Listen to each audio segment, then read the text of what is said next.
അവൻ്റെ കണ്ണുകൾ ചുവന്നു കലങ്ങി, മുഖം വലിഞ്ഞു മുറുകി. താലി കെട്ടിക്കോളൂ, പൂജാരി പറഞ്ഞു.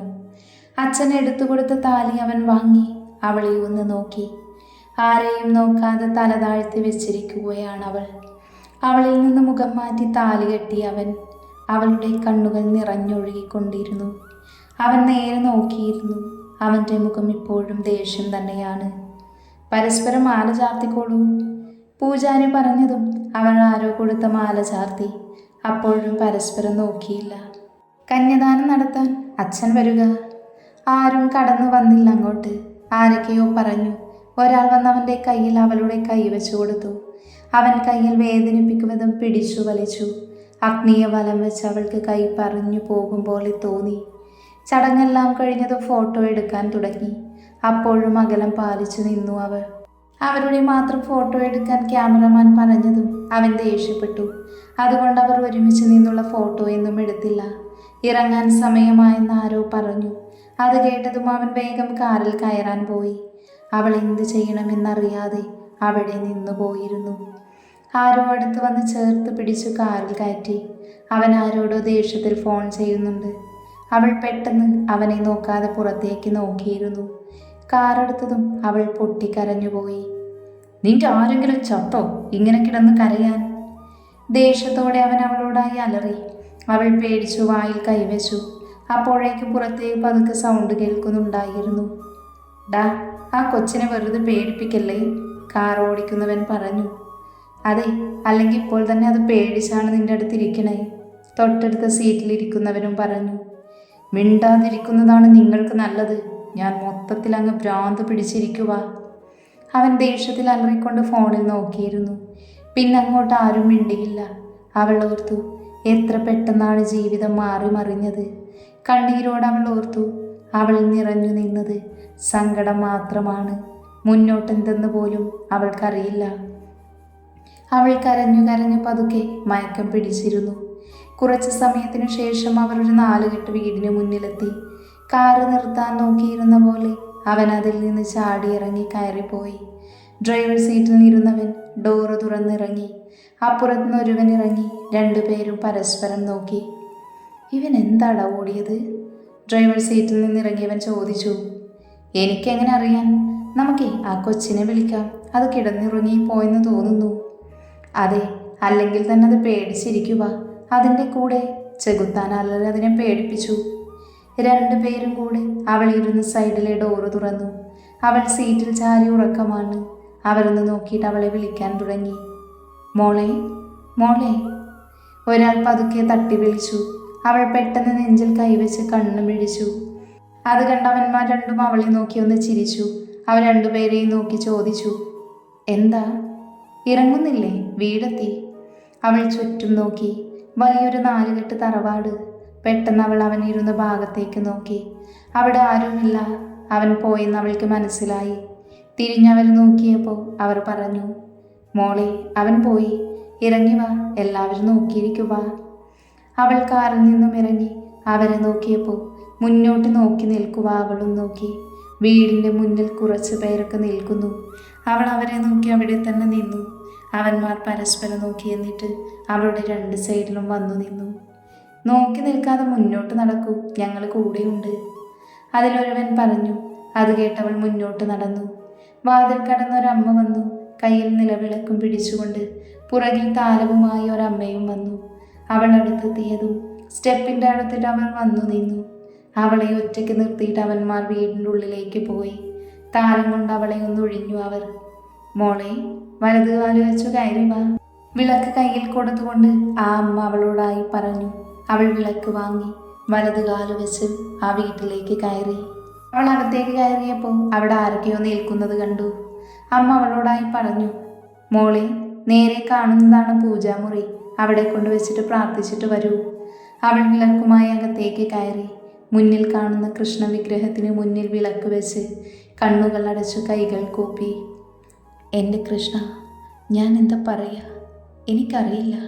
മുന്നോട്ട് പോകുമ്പോൾ പ്രശ്നമൊന്നും ഇല്ലാതെ കാത്തോളണേ. അത്രേ അവൾക്ക് പ്രാർത്ഥിക്കാനുണ്ടായിരുന്നുള്ളൂ. കാരണം കുറച്ച് നിമിഷങ്ങൾ കൊണ്ട് അവളുടെ ജീവിതമാകെ മാറി മറിഞ്ഞു. അതോർക്കെ അവളുടെ കണ്ണുകൾ നിറഞ്ഞൊഴുകി. കൈകൊണ്ട് കണ്ണു തുടച്ചിട്ട് പുറത്തേക്കിറങ്ങി അവൾ. അപ്പോഴേക്കും ആരൊക്കെയോ അടുത്തോട്ട് വന്നു എന്തൊക്കെയോ ചോദിക്കുന്നുണ്ട്. ഉത്തരമൊന്നും നൽകാതെ മിണ്ടാതെ നിന്നു. നേരത്തെ വന്ന അമ്മ വന്ന് അവളെ വിളിച്ചു. മോളെ, മുകളിൽ രണ്ടാമത്തെ മുറിയിൽ പോയി ഫ്രഷായിട്ട് കുറച്ച് സമയം കിടന്നോളൂ. കൂട്ടിന് അമ്മ ഒരാളെ വിടാം. കല്ലു, കല്ലു എന്ന് വിളിച്ചപ്പോൾ ഒരു പെൺകുട്ടി വന്നു. ലച്ചു എന്ന് വിളിച്ച് അവളെ കെട്ടിപ്പിടിച്ചു. തിരിച്ചവളും കെട്ടിപ്പിടിച്ച് കരഞ്ഞുപോയി.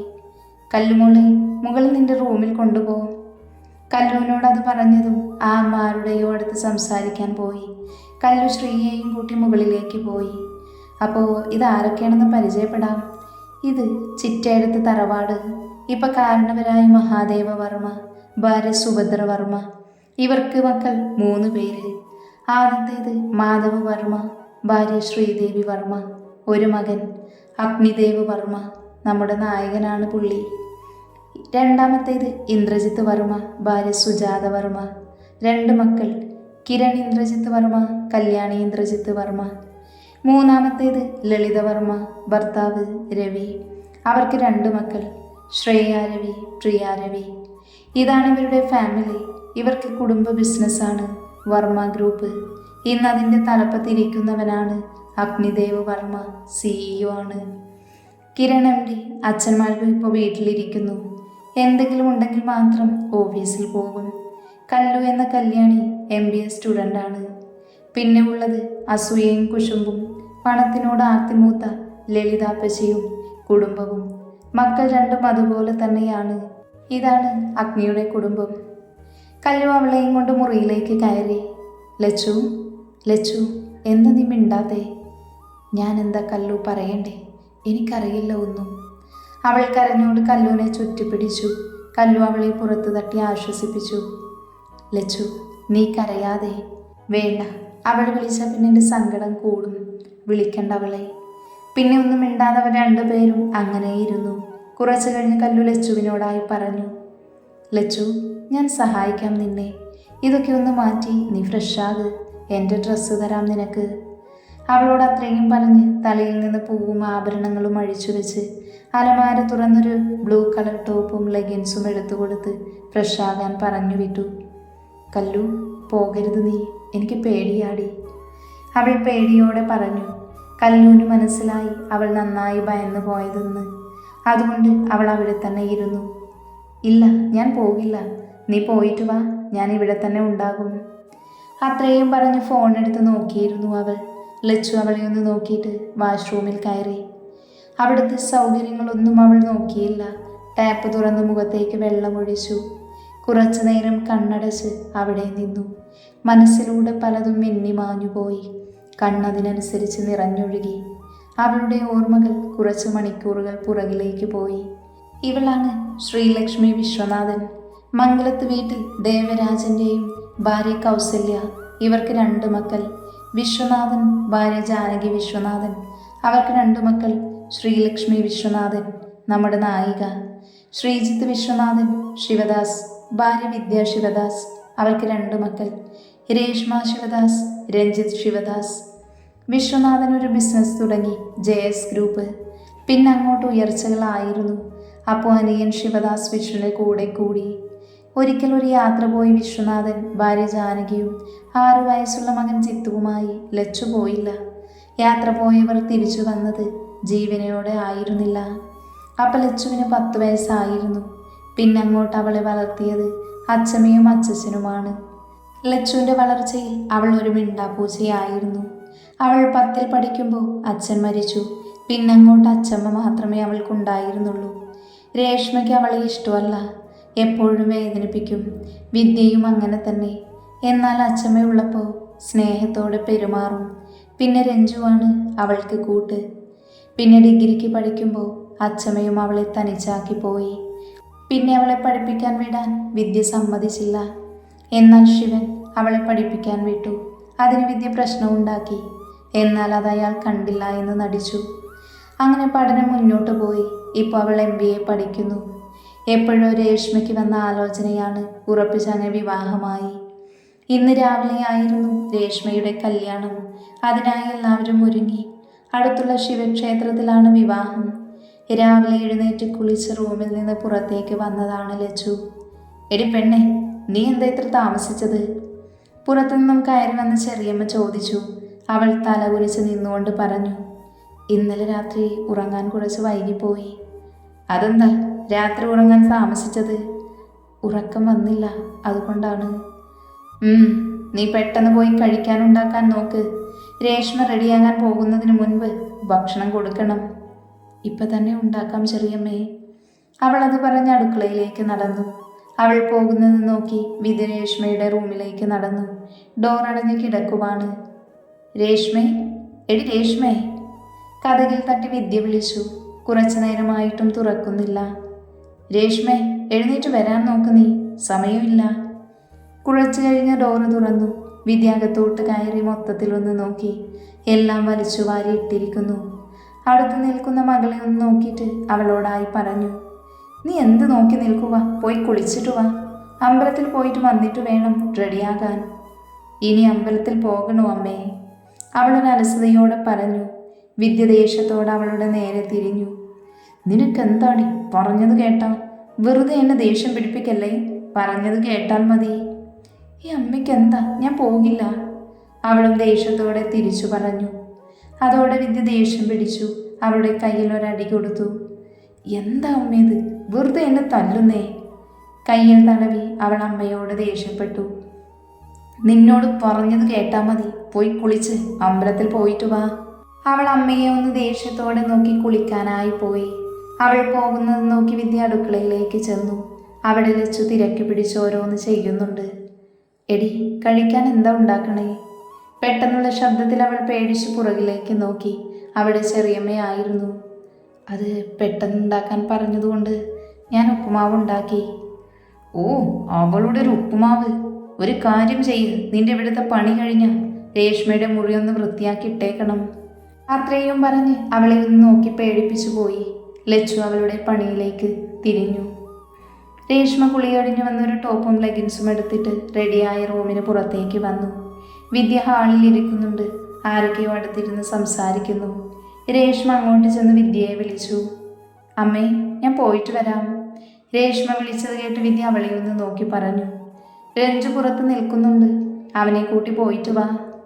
അവളോട് അത്രയും പറഞ്ഞ് മറ്റുള്ളവരിലേക്ക് തിരിഞ്ഞു. രേഷ്മ പുറത്ത് വന്ന് നോക്കിയപ്പോൾ രഞ്ജു ആരോടോ സംസാരിച്ച് നിൽക്കുക. ഡാ രഞ്ജു. രഞ്ജു ആരോ വിളിക്കുന്നത് കേട്ട് നോക്കിയവൻ രേഷ്മ നിൽക്കുന്നു. ചേച്ചി വേഗം വാ, പോയിട്ട് പെട്ടെന്ന് വരണമെന്ന് അമ്മ പറഞ്ഞത്. അവളെ വിളിച്ചു പോകാൻ തിരക്ക് കൂട്ടിയവൻ. സംസാരിച്ചു നിൽക്കുന്ന ആളോട് യാത്ര പറഞ്ഞവൻ അമ്പലത്തിലേക്ക് നടന്നു. വീടിനു പുറകിൽ വയലാണ്. അതിനക്കരെയാണ് അമ്പലം. കൃഷ്ണന്റെ അമ്പലമാണ്. പരസ്പരമൊന്നും മിണ്ടാതെ അവർ മുന്നോട്ട് നടന്നു. ലച്ചു അടുക്കളയിൽ നിന്ന് ഗ്ലാസ്സിൽ ചായ പകർത്തി ഹാളിലേക്ക് വന്നു. അവിടെ കുറച്ചു പേരോട് സംസാരിച്ച് വിദ്യ ഇരിക്കുന്നത് കണ്ടു. അവൾ അങ്ങോട്ട് ചെന്നു. ചെറിയമ്മേ, ചായ. അവൾ വിളിച്ചത് കേട്ട് വിദ്യ ചായ എടുത്തു. എല്ലാവർക്കും ചായ കൊടുക്കടി. വിദ്യ അവളോട് കുറച്ച് ദേഷ്യത്തിൽ പറഞ്ഞു. ലച്ചു ചായ മറ്റുള്ളവർക്കും കൊടുത്തു. വിദ്യേ, ഈ പെണ്ണേതാ? കൂട്ടത്തിലുള്ള ആരോ ചോദിച്ചു. ചേച്ചിക്ക് മനസ്സിലായില്ലേ? ഇതാണ് ഇവിടുത്തെ കൊച്ചു തമ്പുരാട്ടി. കുറച്ച് പുച്ഛത്തോടെ വിദ്യ പറഞ്ഞു. അത് കേട്ട ആളെ മനസ്സിലായതുപോലെ അവരൊക്കെ പുച്ഛത്തോടെ മുഖം മാറ്റി. അവൾ ആരെയും മുഖമൂർത്തി നോക്കാതെ അടുക്കളയിലേക്ക് പോയി. പണിയെല്ലാം തീർന്നതുകൊണ്ട് രേഷ്മയുടെ മുറിയിലേക്ക് പോയി. മുറിയുടെ കോലം കണ്ട് അവളിൽ നിന്നൊരു നെടുവീർപ്പ് ഉയർന്നു. മുറിയെല്ലാം അടുക്കിപ്പെറുക്കി വൃത്തിയാക്കി ലച്ചു പുറത്തേക്കിറങ്ങി. വിദ്യയുടെ അടുത്ത് ചെന്നു. ചെറിയമ്മേ, പണിയെല്ലാം കഴിഞ്ഞു. ലച്ചു പറയുന്നത് കേട്ട് വിദ്യ പറഞ്ഞു. മുറിയിൽ പോയിരുന്നോ? സമയമാകുമ്പോൾ വിളിക്കാം. വിദ്യ പറഞ്ഞത് കേട്ട് ലച്ചു മുറിയിലേക്ക് പോയി. അപ്പോഴേക്കും അമ്പലത്തിൽ പോയവർ വന്നിരുന്നു. രേഷ്മ, വേഗം ഭക്ഷണം കഴിച്ചോളൂ, ബ്യൂട്ടീഷ്യൻ വരും ഇപ്പോൾ. വിദ്യ പറഞ്ഞത് കേട്ട് രേഷ്മ ഭക്ഷണം കഴിക്കാനിരുന്നു. അപ്പോഴേക്കും ലച്ചുവിനെ വിദ്യ വിളിച്ചുകൊണ്ട് വന്നു. അവരും ഇരുന്നു. എന്ത് നോക്കി നിൽക്കുവാടി? വിളമ്പാൻ നോക്കടി. ലച്ചുവിനോട് വിദ്യ വച്ചെടുത്തു. രേഷ്മ അവളെ നോക്കി പുച്ഛിച്ച് ചിരിച്ചു. ലച്ചു ഭക്ഷണം വിളമ്പിക്കൊടുത്ത് മാറി നിന്നു. അവർ കഴിച്ചെഴുന്നേറ്റതും അവൾ പാത്രമെടുത്ത് അടുക്കളയിലേക്ക് നടന്നു. എല്ലാം വൃത്തിയാക്കി തിരിച്ചു മുറിയിൽ വന്നിരുന്നു. രേഷ്മയോട് റെഡിയാകാൻ പറഞ്ഞിട്ട് വിദ്യ പുറത്തേക്ക് പോയി. വീടിന് പുറത്ത് ആരോടോ സംസാരിച്ച് നിൽക്കുന്ന ശിവന്റെ അടുത്തേക്ക് നടന്നു. ശിവേട്ടാ, വിദ്യ വിളിച്ചതും അയാൾ തിരിഞ്ഞു നോക്കി. എന്താ വിദ്യേ? അമ്പലത്തിൽ എപ്പോഴത്തേക്കാണ് ഇറങ്ങുന്നതെന്ന് അറിയാനാണ്. ആ, ഒരു 9 മണിയാകുമ്പോൾ ഇറങ്ങാം. ഞാൻ രേഷ്മയെ റെഡിയാക്കാൻ വിട്ടു. എല്ലാവരും സമയം പറഞ്ഞേക്ക്. പോകാനാകുമ്പോൾ തിരക്ക് കൂട്ടരുത്. ഞാൻ എന്നാ അകത്തോട്ട് ചെല്ലട്ടെ. അതും പറഞ്ഞ് വിദ്യ അകത്തോട്ട് പോയി. അയാൾ തിരിഞ്ഞെടുത്ത് നിന്ന ആളോട് സംസാരിച്ചു. കുറച്ച് മണിക്കൂറുകൾക്ക് ശേഷം എല്ലാവരും ഇറങ്ങിക്കോളും, സമയമായി. വിദ്യ വന്ന് അകത്തുള്ളവരോടായി പറഞ്ഞു. ഓരോരുത്തരായി ഇറങ്ങി തുടങ്ങി. ശിവ വന്ന് വിദ്യയെ വിളിച്ചു. വിദ്യേ, നമുക്കും ഇറങ്ങാം. ആ പെണ്ണിനോട് രേഷ്മയുടെ കൂടെ വരാൻ പറഞ്ഞേക്ക്. രഞ്ജുവും ഉണ്ടാകും. ഞാൻ പറഞ്ഞിട്ട് വരാന്നേ. വിദ്യ ലച്ചുവിൻ്റെ മുറിയിലേക്ക് നടന്നു. എടി, വാതിൽ തുറന്നേ. വാതിൽ മുട്ട് കേട്ടതും വാതിൽ തുറന്ന് ലച്ചു പുറത്തു വന്നു. നീ രേഷ്മയുടെ കൂടെ വന്നാൽ മതി, ഞങ്ങൾ ഇറങ്ങുക. രഞ്ജുവും ഉണ്ടാവും നിങ്ങളുടെ കൂടെ. അതും പറഞ്ഞ് വിദ്യ ശിവന്റെ അടുത്തേക്ക് ചെന്നു. അവർ അമ്പലത്തിലേക്ക് യാത്ര തിരിച്ചു. വിദ്യയും ശിവനും അമ്പലത്തിലെത്തി. എല്ലാ കാര്യങ്ങളും ഓക്കെ അല്ലേ എന്ന് നോക്കി. ബന്ധുക്കളെല്ലാം വന്നിട്ടുണ്ട്. ചെക്കനും കൂട്ടരും വരാൻ സമയമാകുന്നതേ ഉള്ളൂ. വിദ്യയെ, സമയമാകുമ്പോൾ രഞ്ജുവിനെ വിളിച്ച് വരാൻ പറയണം. അത് ഞാൻ വിളിച്ചോളാം. എന്നാൽ ഞാനങ്ങോട്ട് ചെല്ലട്ടെ. ശിവൻ അത് പറഞ്ഞ് അമ്പലത്തിൻ്റെ ഉള്ളിലേക്ക് പോയി. വിദ്യ തിരിഞ്ഞതും അടുത്തേക്ക് വരുന്ന ആളെ കണ്ട് സന്തോഷത്തോടെ നിന്നു. ഇപ്പോഴാണോ വരുന്നേ? എൻ്റെ പൊന്നോ, നിനക്കറിയില്ലേ, കാര്യങ്ങൾ ഇത്തിരി തിരക്കായി പോയി. ഇനി അങ്ങനെ പറഞ്ഞാൽ മതിയല്ലോ. അല്ല, നീ എന്താ ഇവിടെ നിൽക്കണേ? അത് ശിവേട്ടൻ ഓരോന്ന് ഏൽപ്പിച്ചു പോയതാ. ആണോ? അല്ല, അമ്മയൊന്നും വന്നില്ലേ? പിന്നെ വരാതെ? അവരൊക്കെ രാവിലെ വന്നത്. അതൊന്ന് നേരത്തെ വരേണ്ടതല്ലേ? എന്നിട്ട് രാവിലെയാണോ വന്നത്? ഒന്നും പറയണ്ട. അമ്മയ്ക്ക് ചെറിയ കാലുവേദന, അതുകൊണ്ട് രാവിലെ വന്നു. ആ പെണ്ണ് വന്നില്ലേ? അവളോട് രേഷ്മ വരുമ്പോൾ കൂടെ വരാൻ പറഞ്ഞിട്ടുണ്ട്. പിന്നെ ഞാൻ പറഞ്ഞത് ആലോചിച്ചോ? അത് ഞാൻ തീരുമാനിച്ചു. ഇതൊക്കെ ഒന്ന് കഴിയട്ടെന്നേ. അവർക്ക് തിരക്കായി ഇവളെ കൊണ്ട് പോകാൻ. അതിനവർക്കായിരിക്കില്ല, അവനാകും തിരക്ക്. അത് ശരിയാ, അവൻ കൊതിച്ചിരിക്കുക അവളെ. ഞാനിത് കഴിയുമ്പോൾ പെട്ടെന്ന് നടത്താമെന്ന് വിചാരിക്കണേ. അതെ, അത് നീട്ടിക്കൊണ്ട് പോകണ്ട. പിന്നെ ആ പെണ്ണറിഞ്ഞോ? ഇല്ല, പറഞ്ഞില്ല. ഇത് കഴിയുമ്പോൾ പറയണം. ശിവേട്ടൻ സമ്മതിച്ചു. ആണോ? അപ്പം ഞാൻ അവരോട് പറഞ്ഞേക്കാം. എന്നാ അകത്തോട്ട് ചെല്ല്, ഞാൻ അവരെ വിളിക്കട്ടെ. എന്നാൽ ശരി. അവരത് പറഞ്ഞ് അകത്തോട്ട് പോയി. ഇപ്പോൾ പോയത് വിദ്യയുടെ കൂട്ടുകാരി ഷീല. ഇവർ സംസാരിച്ചത് ലച്ചുവിനൊരാലോചന ഷീല കൊണ്ടുവന്നു. അത് ശരിയായോ എന്നാണ് ചോദിച്ചത്. കുറച്ച് പ്രായം കൂടുതലുണ്ട് അയാൾക്ക്. മാത്രമല്ല, കുടി മുതൽ എല്ലാ സ്വഭാവവും ഉണ്ട്. ലച്ചുവിൻ്റെ ഫോട്ടോ കണ്ടപ്പോൾ അയാൾക്ക് ഇവളെ വേണം. പണം കൊടുക്കാമെന്ന് പറഞ്ഞപ്പോൾ വിദ്യ സമ്മതിച്ചു. ശിവനോട് പറഞ്ഞപ്പോൾ അയാളും ഓക്കെ പറഞ്ഞു. അങ്ങനെ ലച്ചുവിനെ ഈ വിവാഹം കഴിയുമ്പോൾ അയാൾക്ക് കെട്ടിച്ചു കൊടുക്കാൻ പ്ലാൻ ചെയ്തേക്കുവാണ്. വിദ്യ ഫോണെടുത്ത് രഞ്ജുവിനെ വിളിച്ചു. രഞ്ജു, ചെറുക്കനും കൂട്ടരും ഇപ്പോൾ വരും. നിങ്ങൾ അവിടെ നിന്ന് ഇറങ്ങാൻ നോക്കിക്കോ. ആ, ഞങ്ങളിപ്പോൾ വരാം. വിദ്യ അവനോട് പറഞ്ഞു. ശിവൻ അന്വേഷിച്ചു. അപ്പോഴേക്കും ചെറുക്കനും കൂട്ടരും വന്നു എന്ന് പറഞ്ഞു. ശിവൻ വന്ന് വിളിച്ചു. വിദ്യയും ശിവനും അവരെ അകത്തോട്ട് ക്ഷണിച്ചു. വരൂ, അകത്തോട്ട് പോകാം. ശിവ കാറിൻ്റെ ഡോറ് തുറന്നു കൊടുത്തുകൊണ്ട് പറഞ്ഞു. കാറിൽ നിന്ന് മാധവ് ഇറങ്ങി. അയാൾ ശിവന് കൈ കൊടുത്ത് മാറി നിന്നു. ഇന്ദ്രനും ഇറങ്ങി. ശിവനും കൈ കൊടുത്തു. പുറകിൽ നിന്ന് മഹാദേവ വർമ്മ ഇറങ്ങി. പിന്നെ സുഭദ്രാമ ഇറങ്ങി. പുറകിൽ മറ്റൊരു കാറിൽ നിന്ന് ഡ്രൈവിംഗ് സീറ്റിൽ നിന്ന് കിരൺ ഇറങ്ങി. പുറകിൽ നിന്ന് കല്ലു ഇറങ്ങി. കിരൺ ഇപ്പുറത്ത് വന്ന് ഡോറ് തുറന്നു. അഗ്നി, ഇറങ്ങ്. അഗ്നി കാറിൽ നിന്ന് പുറത്തേക്ക് ഇറങ്ങി. ശിവൻ ഓടി വന്ന് അഗ്നിക്ക് കൈ കൊടുത്തു. അകത്തോട്ട് പോകാം മോനെ. അഗ്നി അയാളെ ഒന്ന് നോക്കി മൂളി. കിരൺ അവനോട് കണ്ണുകൊണ്ട് അകത്തോട്ടെന്ന് കാണിച്ചു. അവരെല്ലാവരും അമ്പലത്തിലോട്ട് നടന്നു. പെട്ടെന്ന് വിദ്യയുടെ ഫോൺ അടിച്ചു. വിദ്യ ശിവനെ ഒന്ന് നോക്കിയിട്ട് ഫോൺ എടുത്ത് മാറി നിന്നു. ഹലോ. അവിടുന്ന് പറയുന്നത് കേട്ട് വിദ്യ നെഞ്ചിൽ കൈവച്ചു നിന്നുപോയി. അവിടുന്ന് വിളിച്ചപ്പോൾ പോന്ന് വന്ന പോലെ അവർ വേഗം അകത്തോട്ട് പോയി. ശിവേട്ടാ. അവർ വിളിച്ചത് കേട്ട് മാധവനോട് സംസാരിച്ചു നിന്ന് ശിവൻ തിരിഞ്ഞു നിന്നു. വിദ്യയെ കണ്ട അയാൾ എന്താ എന്ന് ചോദിച്ചു. അവർ ഒന്നും മിണ്ടാതെ കൈപിടിച്ച് അവിടുന്ന് പുറത്തേക്ക് ഇറങ്ങി. നിനക്ക് എന്താ വിദ്യയെ? ഞാൻ അവിടെ സംസാരിക്കുന്നത് കാണുന്നില്ലേ? നിങ്ങൾ അവിടെ നിന്നു. ഇവിടെ നടക്കണമെന്നൊന്നും അറിയണ്ടല്ലോ. നീ എന്തിനാ ദേഷ്യപ്പെടുന്നത്? കാര്യം പറയടി. രേഷ്മയെ കാണുന്നില്ല എന്ന്. എന്താ? നീ എന്താടീ പറയണേ? ഞാൻ രഞ്ജുവിനെ വിളിച്ചു, അവരോട് വരാൻ പറഞ്ഞു. അപ്പോഴാണ് ഇവരൊക്കെ വന്നത്. ഇപ്പോൾ വന്ന ഫോൺ അവൻ വിളിച്ചതാ. അവൻ എന്താ പറഞ്ഞേ? അവൻ ഞാൻ വിളിച്ചപ്പോൾ മുറിയിൽ ചെന്ന് അവളെ വിളിക്കാൻ, അപ്പോൾ അവിടെ ആരും ഉണ്ടായിരുന്നില്ല എന്ന്. ഇവളിതെവിടെ പോയി? മുഹൂർത്തമാകാറായി. ഇനി അവരോട് ഞാൻ എന്തു പറയും? എനിക്കറിയില്ല ശിവേട്ട, എന്തു ചെയ്യുമെന്ന്. ആ നശിച്ചവൾ ഇങ്ങനെ ചെയ്യുമെന്ന് നമ്മൾ അറിഞ്ഞില്ലല്ലോ. വിദ്യ നെഞ്ചിൽ കൈവച്ചു. ശിവൻ അവനോട് എന്തു പറയുമെന്നറിയാതെ നിന്നു.